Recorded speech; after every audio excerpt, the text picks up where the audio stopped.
Hello everyone, स्वागत है आप सभी का आपके अपने यूट्यूब चैनल पे। मैं दीपक जैन एंड आज का जो हमारा वीडियो होने वाला है, हमारा जो अपकमिंग बैंक एग्जाम्स है आरआरबी पीओ एंड क्लरिकल, जो कि हमारा प्राइमरी टारगेट होने वाला है, उसके रिगार्डिंग होने वाला है कि एक्चुअली में उसका जो एक बेसिक डिटेल है, उसका जो सिलेबस है, हम इस वीडियो में उसके सिलेबस को देखने वाले हैं। हम जो उसकी सैलरी बनती है उसको देखने वाले हैं, एलिजिबिलिटी क्राइटेरिया को देखने वाले हैं। इसके अलावा अगर बात कर ली जाए तो हम स्ट्रेटजीज भी देखेंगे एंड प्रीवियस ईयर के कट ऑफ भी देखने वाले हैं। तो गाइस ये वीडियो काफी ज्यादा इंपॉर्टेंट होने वाला है एंड देखो हम प्रिपरेशन स्टार्ट करेंगे लेकिन हमारा विजन काफी क्लियर होगा।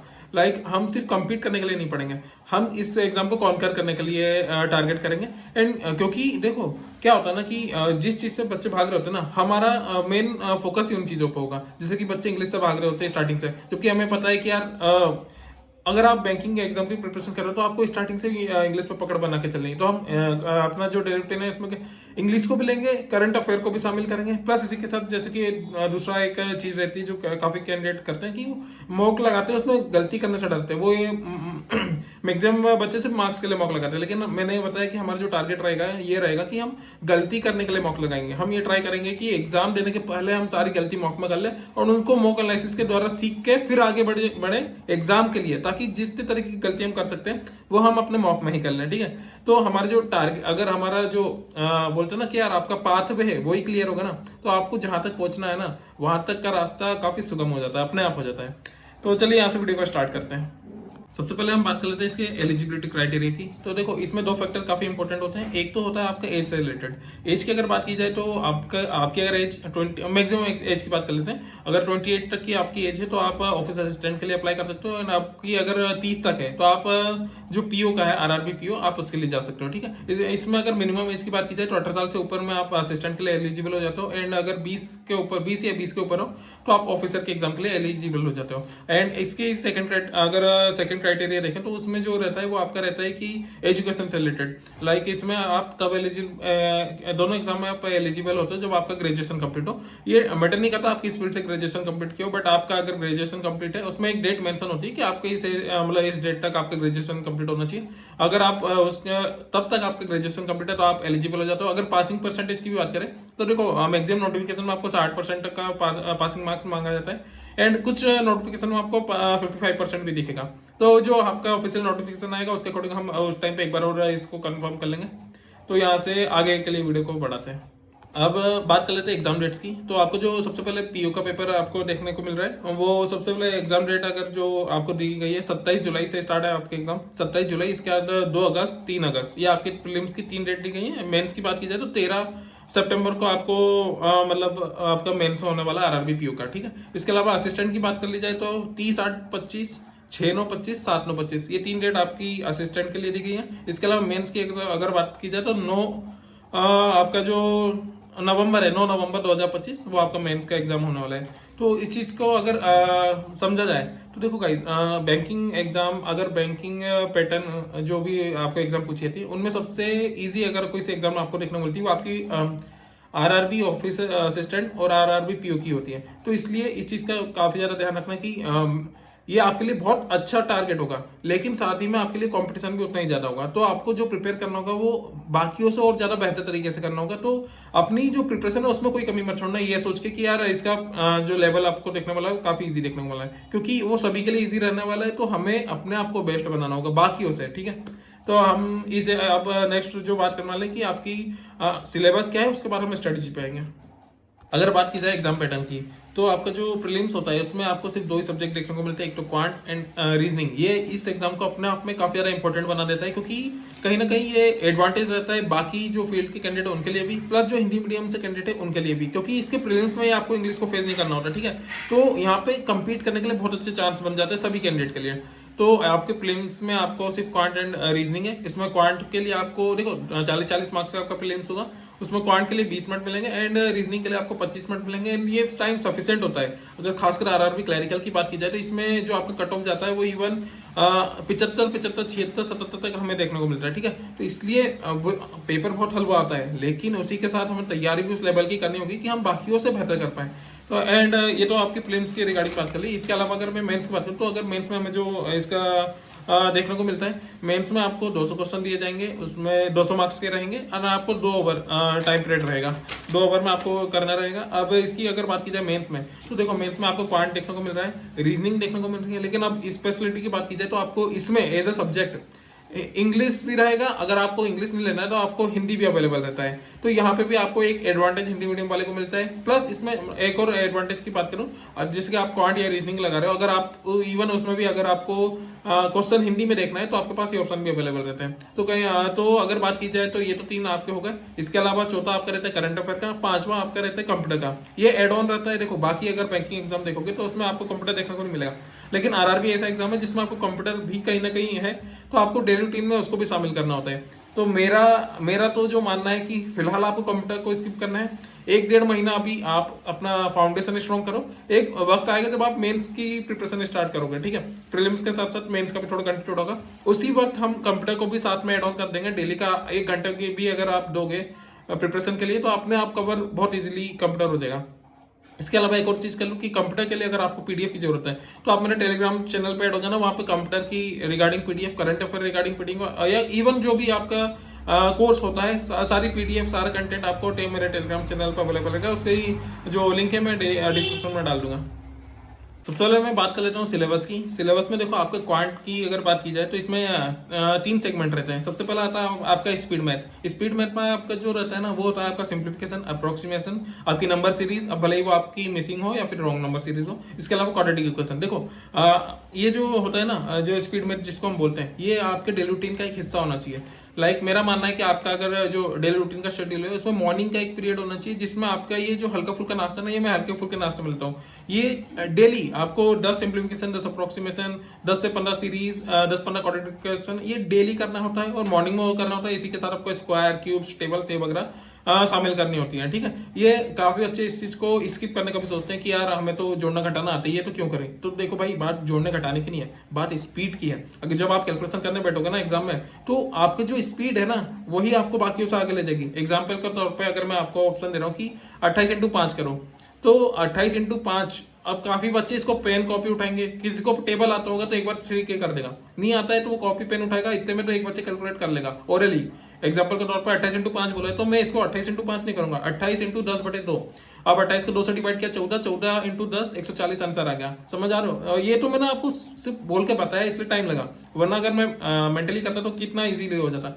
इसी तरीके से अगर मैं बोलूं कि क्यूब रूट ऑफ 1331, अब इसका अगर आंसर आपको पता है तो आपको टाइम नहीं लगेगा, लेकिन नहीं पता है ना, तो आप खुद सोचो कि कितना ज्यादा टाइम कंज्यूम करोगे। इसी तरीके से मैं बोलूं कि सॉरी, क्यूब रूट ऑफ 1331 था, स्क्वायर रूट ऑफ मैं बोलूं 484, तो अब जिसको आता होगा ना वो 2 सेकंड के लिए टाइम लेगा, 2 सेकंड का टाइम लेगा, जिसको नहीं आता होगा वो 20 सेकंड का टाइम लेगा। तो ये बात जो स्पीड मैथ का ये लॉजिक है ना, उसका लॉजिक ये है कि आपका टाइम जो आप थिंकिंग वाली प्रोसेस कर रहे हो, जो पेन कॉपी वाली प्रोसेस कर रहे हो, उसी को रिड्यूस करना, ठीक है। तो स्पीड मैथ अपने आप में बहुत जरूरी है। इसके बाद मैं बात करता हूँ अरिथमेटिक की। जो अरिथमेटिक वाला सेगमेंट है, काफी बच्चे इससे भी काफी पीछे छुड़ाते हैं। वो उन्हें लगता है कि सिलेबस काफी लंबा है क्वांट का, लेकिन मेरा मानना है अगर आप सफिशिएंट टाइम पे स्टडी स्टार्ट कर रहे हो ना, एक सही डायरेक्शन में जा रहे हो, तो अरिथमेटिक को अगर उठा लोगे ना तो भाई आपके लिए सिलेक्शन लेना काफी ज्यादा इजी गोइंग हो जाएगा। उस मेहनत जरूर करनी पड़ेगी, लेकिन आपको देखो चीजों से भागना नहीं है, आपको तो ट्राई करना है कि जो जितना बेहतर तरीके से आप कवर अप कर सकते हो ना, बस कवर अप करते चलो। अब इसके मैं टॉपिक बता देता हूँ। देखो सबसे पहले रेशो प्रोपोर्शन होता है, ये इंपॉर्टेंट है जो मैं बता रहा हूँ। रेशो प्रोपोर्शन सबसे पहले उठाना, फिर परसेंटेज उठाना, इसके बाद ट्राई करना कि आप मिक्सचर एलिगेशन उठा लेना। ये 3 टॉपिक अपने आप में ऐसे हैं कि कहीं ना कहीं आप कैलकुलेशन रिड्यूस करने का काम करते हैं। ये सिर्फ खुद में टॉपिक नहीं है, अदर आप जो टॉपिक सॉल्व करोगे ना, प्रॉफिट लॉस हो गया या आपके स्पीड डिस्टेंस टाइम, कुछ भी करोगे, उनकी कैलकुलेशन रिड्यूस कर देंगे अगर आपको ये टेक्निक बहुत अच्छे से आती होंगी। Ratio proportion, percentage, mixture allegation, ठीक है। इसके अलावा जो इंपॉर्टेंट टॉपिक है मैं बात कर लेता हूँ। आपको प्रॉफिट लॉस करना है, SICI करना है, आपको जो पार्टनरशिप है, टाइम एंड वर्क है, बोर्ड स्ट्रीम है,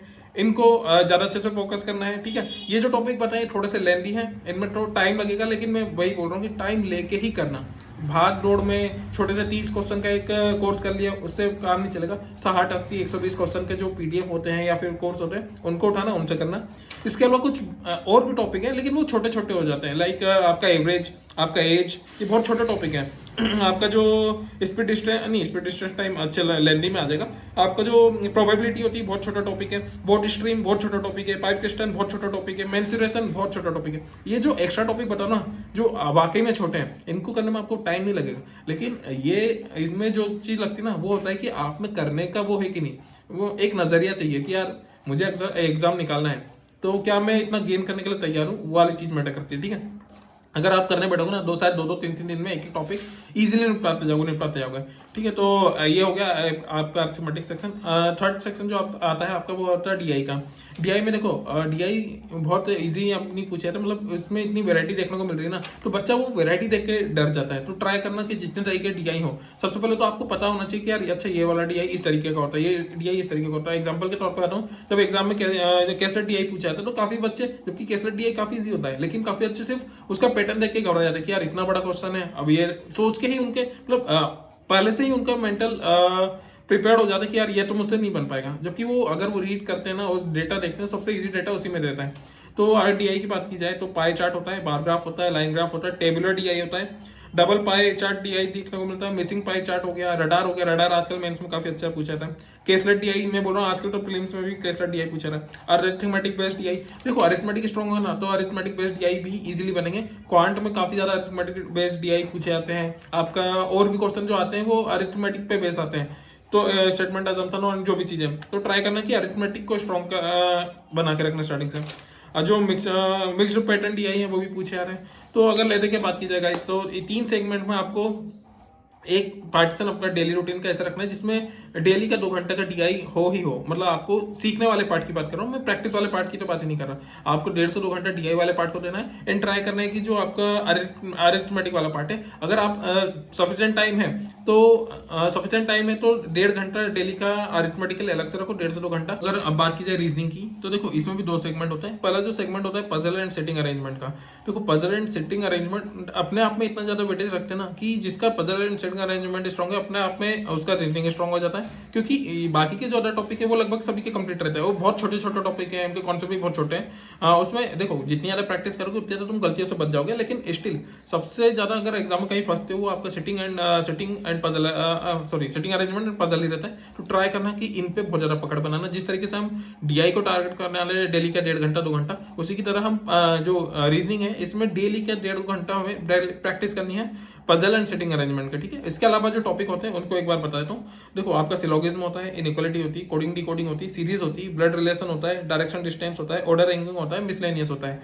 अब इसमें भी देखो जिस तरह से मैंने क्वांट में बताया था कि आपको ये चीजें मॉर्निंग में करनी, उसी तरीके से मेरा भी एक टारगेट ये भी रहता है कि जो रीजनिंग में जैसे सिलोगिज्म हो गया, इनइक्वालिटी हो गया, कोडिंग डिकोडिंग हो गया, सीरीज हो गया, ये इजी टॉपिक है। मैं मॉर्निंग के जो नाश्ता है उसमें इन रीजनिंग के इन टॉपिक को भी शामिल कर लूँ, तो एक तरीके से मॉर्निंग वाले पार्ट में इजी चीजें हो जाती है। जो दिन का मेरा डेली रूटीन का पार्ट रहता है, दिन के पार्ट में मैं रखता हूँ कि हार्ड चीजें, मतलब जिसमें मुझे एनर्जी कंज्यूम करनी पड़ती है। लाइक DI सॉल्व कर लिया मैंने अरिथमेटिक कर लिया, मैंने पजल्स कर लिए। ठीक है, और इसके अलावा अगर बात कर लूँ, दिन में मैं एक मॉक रखता हूँ, मतलब इजी टॉपिक करने के बाद एक मॉक, इसके बाद फिर हार्ड टॉपिक, अपना खाना वाना खाया हार्ड टॉपिक करे, इसके बाद थोड़ा सा एक लेट वाला पार्ट होता है 3 से 4, 4 से 5, 5 से 6, उसमें ट्राई करता हूँ कि एक मॉक और लगा लूँ। इसके बाद में थोड़ा सा इंग्लिश का हिस्सा रखता हूँ, इंग्लिश, और अगर कंप्यूटर है तो कंप्यूटर को भी उसी हिस्से में शामिल।